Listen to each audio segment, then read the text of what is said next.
الفاتحة.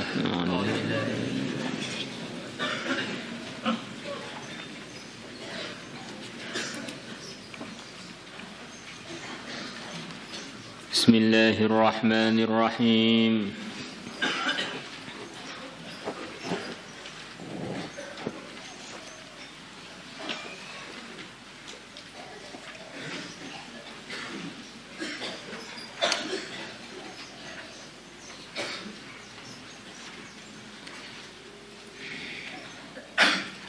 وعن عقبة بن عامر رضي الله عنه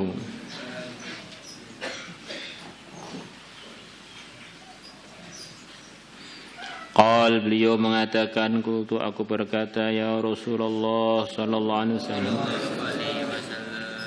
man najatu, apakah keselamatan itu? Berikan arahan kepada saya supaya saya selamat. Qal, Nabi bersabda, amsik, tahanlah alaika atasmu, lisanaka, lisanmu. Kontrollah lidahmu, jangan sampai membahayakan kamu. Amsik alaika lisanaka, kontrollah lidahmu supaya tidak membahayakan kamu. Kurang lebihnya begitu itu. Lidah kita ini isinya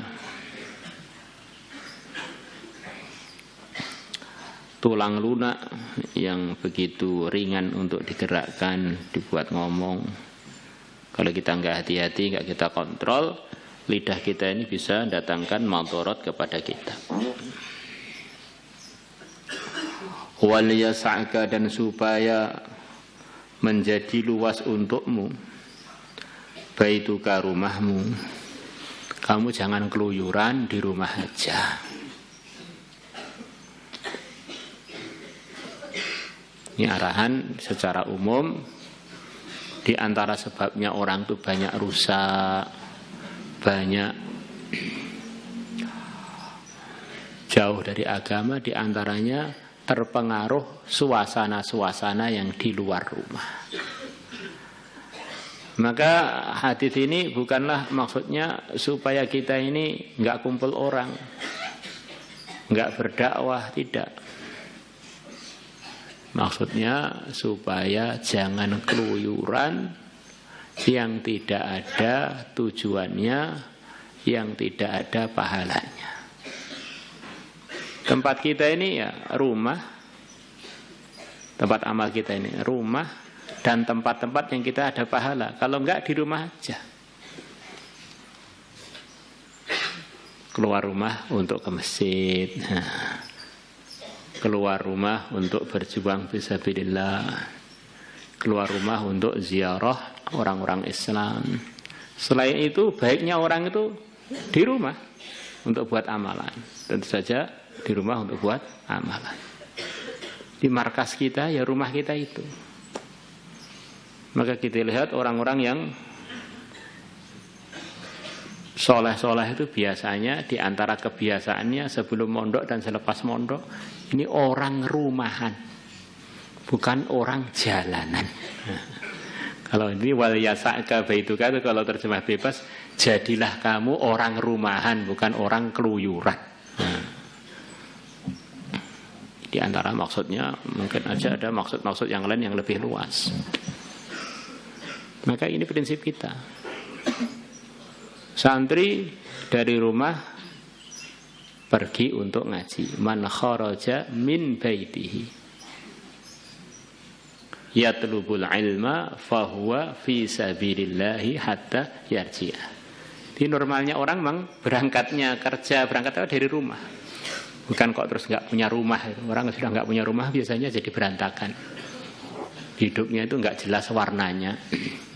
Banyak diwarnai oleh angin, oleh debu dan lingkungan di luar rumah. Maka santri berangkat dari orang rumahan pergi ke orang pondokan. Akhirnya jadi orang beneran.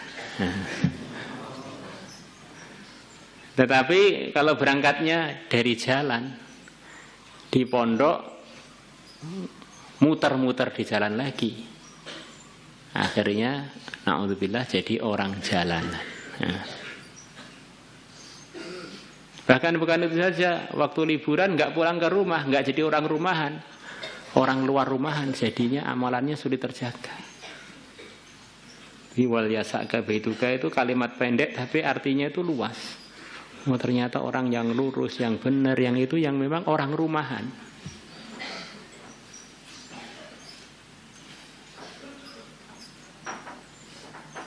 Sampai hewan-hewan yang diternak itu yang bagus-bagus itu ya hewan rumahan. Kuda yang disayangi oleh tuannya itu ya kuda yang betah di kandangnya. Jadi kalau bedal-bedal itu didol rego murah. Yang suka lepas-lepas itu jaran murahan. Wabki ala khati'atika, dan tangisilah kesalahanmu. Rawahu Tirmidzi wa Ibnu Abi Dunya fi kitab as-Samti min tariqi Abdullah bin Zahar an Abi Zaid an Al-Qasim wa qala Tirmidzi haditsun hasan. Alhamdulillah, normalnya orang itu ada nangisnya. Ada nangis karena tangannya kejepit pintu. Ada nangis karena kehilangan harta. Ada nangis terharu karena pengantin baru. Ada yang normalnya orang itu hidupnya ada nangisnya lah. Tapi tidak semua nangis itu ada pahalanya. Ya nunjukkan normal. Orang kalau nggak nangis belas itu diragukan kenormalannya. Apalagi wanita nggak pernah nangis. Wanita itu seharusnya lebih nangisan dari laki-laki. Maka di antara tangisan yang ada pahalanya adalah nangisi kesalahan-kesalahan kita. Itu nangis yang berpahala. Nangis karena takut pada Allah berpahala. Nangis karena nangisi kesalahan kita. Wa an Thawban radhiyallahu anhu qala Rasulullah sallallahu alaihi wasallam, tuba, keberuntungan, liman malaka lisanahu, untuk orang yang bisa mengontrol lidahnya, wa wasi'ahu baituhu, dan memuat dia rumahnya, dia betah di rumahnya, wa baka ala khati'atihi, dan dia menangisi kesalahannya. Rawahu Tabarani wa qala isnaduhu hasan. Wa an Abi Hurairah radhiyallahu anhu qala qala Rasulullah sallallahu alaihi wasallam, man waqahu Allah, barang siapa Allah telah menjaganya,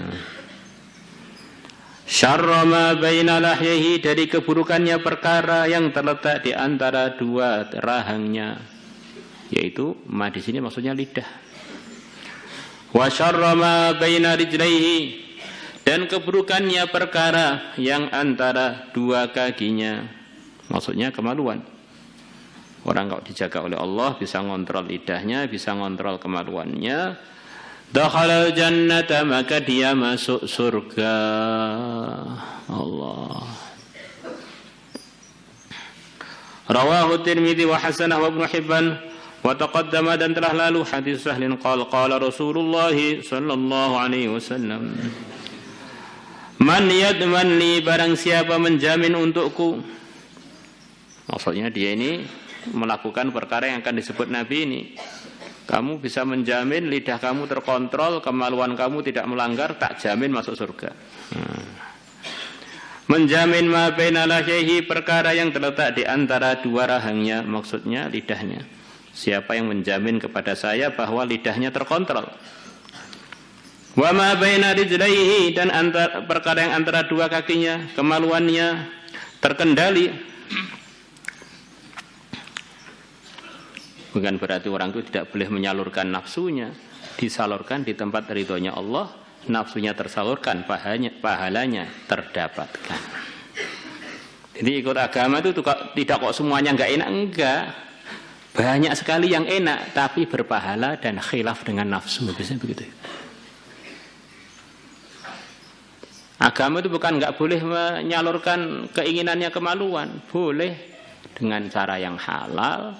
Nanti datangkan ridhonya Allah, datangkan kejernih hati, keluar anak-anak yang soleh solihah. Bukan tembok ditabrak, linggis ditabrak gitu. Rawahul Bukhari, Imam Bukhari telah meriwayatkannya. Al-Lahyan, artinya Al-Lahyan, huma Al-Lahyan itu Admal Hanaki, dua tulangnya rahang. Wal muradu, dan yang dimaksudkan bima bainahuma, dengan perkara yang terletak antara dua rahang. Al-lisanu adalah lidah. Insyaallah kita niat usaha lagi. Jadi orang yang takwa, yang bisa ngontrol lidahnya, buat amalan di rumah, keluar rumah hanya untuk yang berpahala saja. Lah rumah kita ini bagi pelajar ya pondok itu. Wal yasaka sakanuka, supaya komplekmu cukup bagimu, nggak keluyuran kemana-mana, kecuali untuk khurud, kecuali untuk hal-hal yang berpahala. Kalau enggak, nanti kita jadi orang jalanan, naudzubillah, jadi enggak baik untuk akhirat dan dunia kita.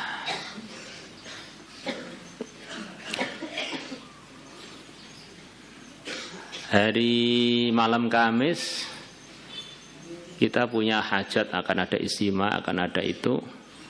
Bareng-bareng saya undang untuk tasyakuran di indoor tempat istimewa itu. Insyaallah. Khidmatnya angin malam.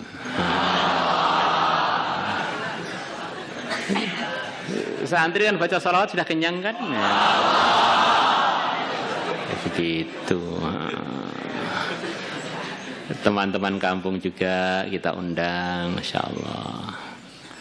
Dan kebetulan ada teman-teman kami dari Suriah akan ikut datang, dari yang dinamakan apa itu, grup sholawatan Ar-Radwan, yang biasa mengiringi Habib Umar, Syekh Ali Jum'ah, itu ikut hadir meramaikan pertemuan kita itu, insyaallah.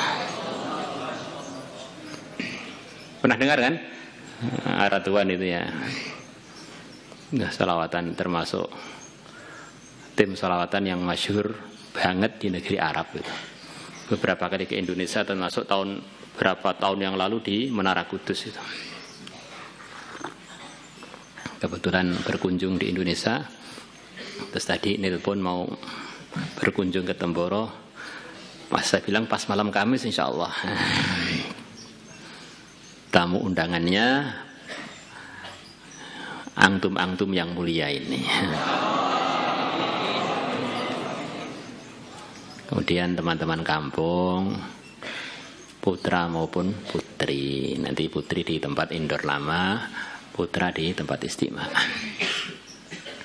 Biar disolawatin dulu, supaya makbul hajat-hajatnya, disukseskan istimewanya, keluar jamaah, asbab hidayah seluruh alam.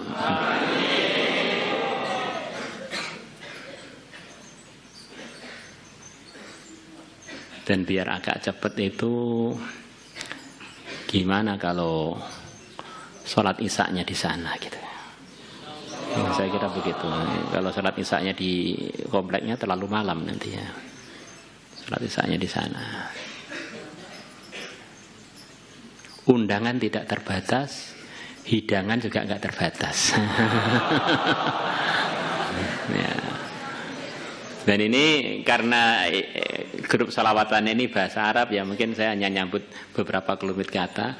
Kalian menikmati walaupun belum patek paham isinya apa, pas nikmati gitu. Nah, jangan ada yang gaduh latihan, karena apa itu, timplungannya itu itu sedikit, minim, kebanyakan yang dominan suaranya. Dirasakan nih pernah menghadiri majelis-majelisnya para sulaha uhadzal zaman. Siapa tahu kita ikut handil situ kecipratan solehnya.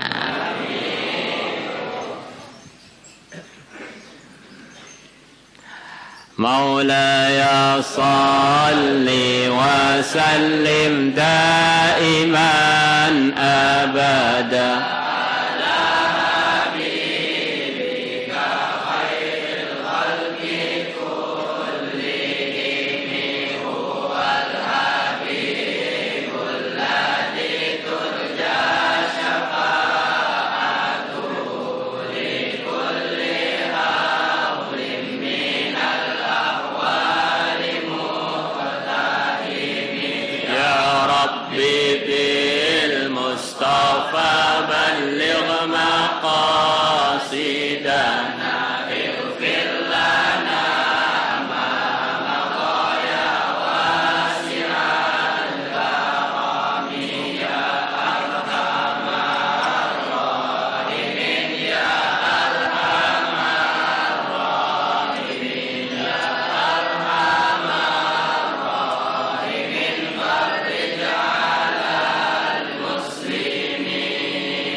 ففرق جيوشا للعداوة أثمرت وسم وأبكم ثم أحمي عدونا وأحرسهم يا ذا الجلال بحوسمة لي خمسة أطفي بها حر الغباء الحاكمة المصطفى والمرتضى وابناهما والفاطمة صلاة